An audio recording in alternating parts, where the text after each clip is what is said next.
71तम निखिल भारत समवाय सप्ताह पालन आज उद्यापन दिवस। यही अवसर यही पवित्र आसर सभापति केन्द्रापड़ा सीनियर एआरसीएस एवं डीआरसीएस श्रीजुत संतोष दास महोदय, पंचायत मुख्य अतिथि पहाड़पड़ार लोकप्रिय विधायक समवाय जमी प्रति घरे प्रति व्यक्ति पाखे पहाड़पड़ा विधायक गत निर्वाचन प्रति घरे प्रति भोटर लोकप्रिय एवं विशिष्ट समाजसेवी केन्द्रापड़ा जिला बीजेपी सभापति श्रीजुत किशोर पंडा महोदय आम केन्द्रापड़ा विधानसभा निर्वाचन मंडली रे गत निर्वाचन में प्रतिद्वंदिता करथिबा एवं केन्द्रापड़ा जिला परिषद प्राक्तन अध्यक्षा श्रीमती गीतांजलि सेठी महोदया, Cuttack central cooperative bank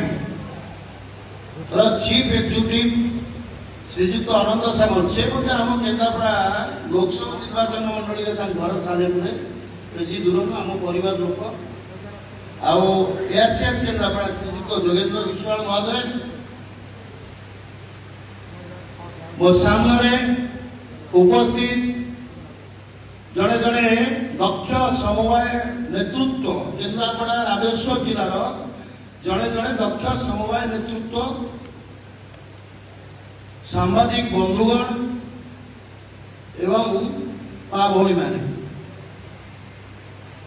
Nikhil Bharat समवाय सप्ताह आज हूँ उद्यापन दिवस। दुई तीन कथा कहि बेसी किसी कहि ना। केन्द्रापड़ा क्रेडिट सोसाइटी गढ़वार आज की 25 वर्ष में पहुंचीचु। आम रौद्र जयंती पालन होवार अच्छी महामहिम राष्ट्रपति को निमंत्रण कर स्थिर होती कथा हूँ दुई तीन कथा कहि। एबेकार केंद्र सरकार प्रथम थर भारत वर्ष में गोटे समवाय मंत्रणालय गठन कर आगु कृषि विभाग अधीन समवाय विभाग काम करुला। स्वतंत्र भाव में जड़े दक्ष नेता समवाय मंत्रणालय दायित्व ग्रहण कले। से दायित्व ग्रहण कला भारत वर्ष में सबू राज्य को महाराष्ट्र गुजरात साउथ इंडिया जो राज्य भली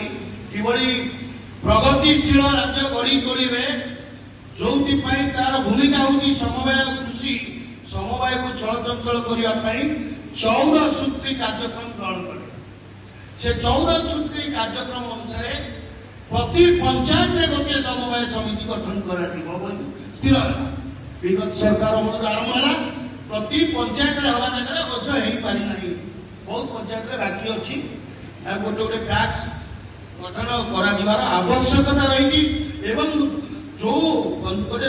समिति की कार्यक्रम करने रोजगारक्षम करने स्वावलंबी करने जहाँ जहाँ भित्तिभूमि दि जाए इनपुट दिखाई समवाय आईन संशोधन जरूरी। वर्तमान ओडिशा जो समवाय आईन अच्छी से केवल कृषि क्षेत्र उद्दिष्ट अण कृषि क्षेत्र समवाय विभाग आईन नहीं राज्य से अण कृषि क्षेत्र में एक स्वतंत्र आईन आवश्यकता अच्छी वर्तमान जो समवाय आईन अच्छी गोटे स्पेशल चैप्टर कर आवश्यकता रही उन्नयन कर वर्तमान राज्य सरकार समवाय आईन संशोधन आने गोटे कमिटी गठन कर उच्च स्तरीय ऑफिसर कमिटी गठन कर चाहिए सरकार मतामत देते तो आईन संशोधन द्वारा निहाती कारण समवाय एवं कृषि यदि सफल रूपायन पूर्ण विनियोग हम ताले लोक स्वावलंबी हो पारे आम रोजगारक्षम हो पार राज्यर अर्थनीति अधिक सुदृढ़ हो पार एवं जो आम बेकारी समस्या समवाय माध्यम कृषि उपयोग माध्यम आप बेकारी समस्या को नियंत्रण करें लोक को दारिद्र्य क्षुधार मुक्ति देपारे एवं दादन खटा जो लोक बाहर आम अंचल बाहर को जाऊँच देश बाहर को राज्य बाहर को से रोजगार दे पार एवं केन्द्रापड़ा जिला परिप्रेक्षी आप चिंता करेंगे केन्द्रापड़ा जिला विकास चाबिकाठी होती ଏବଂ ସେ ଲସ୍ରେ କାହିଁକି ସୋସାଇଟି ଚାଲିଛି ତାଙ୍କ ପାଖରେ ଯେତିକି ଏଆରସିଏସ୍ ଅଫିସରେ ବା ସିନିୟର ଏଆରସିଏସ୍ ଅଫିସରେ ଯେତିକି ଇନ୍ସପେକ୍ଟର ଅଛନ୍ତି ଯେତିକି ଏସ୍ଆର୍ ଅଛନ୍ତି ତାଙ୍କୁ ଦାୟିତ୍ୱ ଦିଅନ୍ତୁ। ଇନ୍ସପେକ୍ଟର ତମେ 3ଟା ସୋସାଇଟି କି ବିଜନେସ୍ ପ୍ଲାନ୍ ଦବ ସେ ସୋସାଇଟି ଲସ୍ କରିବ ନାହିଁ ବା ଲସ୍ କରିବାକୁ ଯାଉଛି ଲସ୍ କରିବ ନାହିଁ ପ୍ଲସ୍ କରିବ ସେ ଲାଭରେ କେମିତି ହବ ଏଟା ଦାୟିତ୍ୱ ଏବଂ ବର୍ଷ ପରେ ତାକୁ ରିମୁଭ୍ କରନ୍ତୁ। ଏ ସୋସାଇଟି ଲସ୍ କରୁଥିଲା 3ଟା ଦାୟିତ୍ୱ ଦେଇଥିଲା କେଇଟା ତମେ ପ୍ଲସ୍ କରିଛ କଣ ବିଜନେସ୍ ପ୍ଲାନ୍ ଦେଇଛ କଣ ଆକ୍ସନ ପ୍ଲାନ୍ ଦେଇଛ ଏବଂ ଗ୍ରିଭାନ୍ସ ବି କରନ୍ତୁ। ପ୍ରତି ଯୋଉ ସୋସାଇଟିର ଯୋଉ ଆପଣଙ୍କର ଯେକୌଣସି ସୋସାଇଟି ହଉ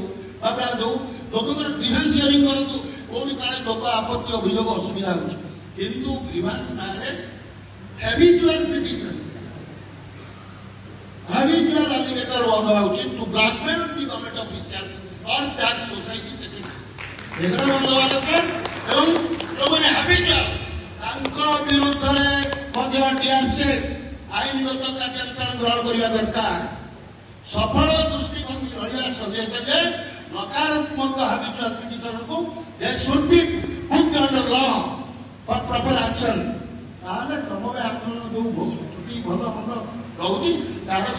ହେଇପାରିବ ତାହେଲେ ଆମେ ଗୁଜରାଟ ଭଳି ହେଇପାରିବା ତାହେଲେ ଆମେ ମହାରାଷ୍ଟ୍ର ଭଳି ହେଇପାରିବା ଆପଣ ସାଉଥ ଇଣ୍ଡିଆନ ଯେମିତି କବାଡି ସକ୍ସେସ୍ ହେଇଛି ହେଇପାରିବା। ଆପଣ Maharashtra politics totally control Bai cooperative lobby ବିଭିନ୍ନ କ୍ଷେତ୍ରରେ କୋଅପରେଟିଭ ବିଭିନ୍ନ କିନ୍ତୁ କେନ୍ଦ୍ରାପଡ଼ାରେ ଆମର କୋଅପରେଟିଭର ବିକାଶ ହେଇପାରିଲା ନାହିଁ। ଓଡ଼ିଶାରେ ନୂଆ କଥା କିଛି ହେଇପାରିଲା ନାହିଁ ସମୟରେ କାରଣ ଏତେ ରାଜନୈତିକ ହସ୍ତକ୍ଷେପ ଏତେ ନକାରାତ୍ମକ ଦୃଷ୍ଟିଭଙ୍ଗୀ କୌଣସି ସମୟ ସଂସ୍ଥା ଆଗେଇବା ବହୁତ କଷ୍ଟ ବହୁତ କାଠିକର କଷ୍ଟ ଯିଏ ଅଙ୍ଗେ ନ ନିଭେଇଛି ଯୋଉ ସମବାୟ ସଂସ୍ଥା ଏସବୁ ସେ କେବେ ତାକୁ ଉଲ୍ଲଂଘନ କରିପାରିବ ନାହିଁ ଯେ ନେଗେଟିଭ ଆଟିଚ୍ୟୁଡ ଏବଂ ହାବିଚୁଆଲ ପିଟିସନର ପ୍ରଭାବ କଣ ପଲିଟିକାଲ ମାନେ ଯୋଉ ଟାସଲ ଯେମିତି ସେଠାରେ ଗୋଟିଏ ଦିନରେ ସମବାୟ ବିଭାଗ କାମ ହେଲା ନିର୍ଦ୍ଦିଷ୍ଟ ଗୋଟେ ସୋସାଇଟି ଲାଗିଲା ଆଉ କିଛି ସୋସାଇଟି ସମବାୟ ନାହିଁ ତେଣୁ ଏ ସବୁରୁ ଆମକୁ ଦୂରକୁ ଯିବାକୁ ପଡିବ କାରଣ ସମବାୟର ଯଦି ବିକାଶ ନ ହୋଇଛି କୃଷିର ଯଦି ବିକାଶ ନ ହୋଇଛି ଗ୍ରାମ୍ୟ ଅର୍ଥନୀତି ସୁଦୃଢ ହେଇପାରିବ। ଆମେ ଦେଖିବେ ଆପଣ ମହାକାଳପଡ଼ା ଦେଖନ୍ତୁ କନିକା ଦେଖନ୍ତୁ ଆପଣ ଦେଖିବେ କାଜୁ ଅଛି ନିର୍ଦ୍ଦିଷ୍ଟ ଲୋକ କାଜୁ ନିରା ନେଇଯାଉଛି ଜଣେ ଆପଣ ଯଦି ଗୋଟେ ସେଠି କାଜୁ ଗ୍ରୋଥ୍ କୋଅପରେଟିଭ ସୋସାଇଟି ହେଇପାରିବ 25-30 ଜଣ ଲେଡିଜ୍ କାଜୁ ପ୍ୟାକେଟିଂ କରିପାରିବେ ମାର୍କେଟିଂ କଣ୍ଟ୍ରୋଲ କରିପାରିବେ କେନ୍ଦ୍ରାପଡ଼ା ଜିଲ୍ଲା ପାରାଦୀପ କଟକ ଗୋଟେ କଥା କହିବି ଆପଣ ଟୁରିଜିମ୍ ରିସର୍ଚ୍ଚ ଭର୍ତ୍ତି ହେଇଛି ରାଜନଗର ମହାକାଳପଡ଼ାରେ କନିକାରେ ଟୁରିଜିମ୍ ସୋସାଇଟି ଯଦି କରିବେ ଟ୍ରାନ୍ସପୋର୍ଟ କୋଅପରେଟିଭ ସୋସାଇଟି କରିବେ ଇକୋନୋମିକ୍ ଚାର୍ଚାଟା ଗ୍ରୋ ହବ। ଏ ସମ୍ପର୍କରେ ଆମକୁ ଚିନ୍ତା କରିବାକୁ ପଡିବ ଯେ ଜାଣିଛେ କେଉଁଠାରେ ଆଲୋଚନା କରିବାକୁ ପଡିବ ଟ୍ରେନିଂ କ୍ଲାସ କରିବାକୁ ପଡିବ ହ୍ୱାଟ୍ସଆପ୍ କରିବାକୁ ପଡିବ ତାର ନିର୍ଦ୍ଦେଶ ଯାହା ବାହାରିବ ସେ ସମ୍ପର୍କରେ ଜନପ୍ରତିନିଧି ମାନଙ୍କ ସହିତ ଆଲୋଚନା କରି ସରକାରଙ୍କ ଦୃଷ୍ଟି ଆକର୍ଷଣ କଲେ ସମବାୟ ଆନ୍ଦୋଳନ ସଫଳ ଦୃଢ଼ୀଭୂତ ଶକ୍ତିଶାଳୀ ହେଇପାରିବ ଯାହାଦ୍ୱାରା ଗ୍ରାମୀଣ ଅର୍ଥନୀତି ରାଜ୍ୟର ଅର୍ଥନୀତି ଏବଂ ସରକାରଙ୍କର ଯୋଉ ସ୍ୱପ୍ନ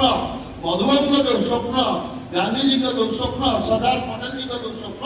ସାକାର ହେଇପାରିବ। ଆଜି ଏହି ଶୁଭ ଅବସରରେ ସମସ୍ତଙ୍କୁ ପୁଣି ଥରେ ଏହି ସମବାୟ ସଂସ୍ଥା ପାଳନ ଅବସରରେ ସମସ୍ତଙ୍କୁ ଧନ୍ୟବାଦ ଦେବି କୃତଜ୍ଞତା ଜ୍ଞାପନ କରିବି ଏହି କଳାନିକେତନକୁ ବିଶେଷ ଧନ୍ୟବାଦ ବହୁ ଘଣ୍ଟେ ଧରିକି ଆମକୁ ମନୋରଞ୍ଜନ କାର୍ଯ୍ୟକ୍ରମ ଭିତରେ ହଜେଇକି ରଖିଥିଲେ ଏବଂ ସନ୍ତୋଷ ଦାସ ମହାଶୟଙ୍କୁ ବ୍ୟକ୍ତିଗତ ଭାବରେ 100% ଧନ୍ୟବାଦ ଦେଲେ ବି କଣ ହବ କାରଣ ସେ ଲୋକ ଭାରି ସରଳିଆ ଲୋକ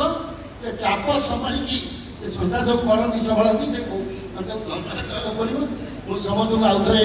ଧନ୍ୟବାଦ ଦେଇ ପ୍ରଭୁ ବଳଦେବଜୀଙ୍କ ନିକଟରେ ସାରଙ୍କର ସୁସ୍ଥ କାମନା କରି ଜୟ ତୁ ସମୟ ରହୁଛି ଜୟ ହିନ୍ଦ।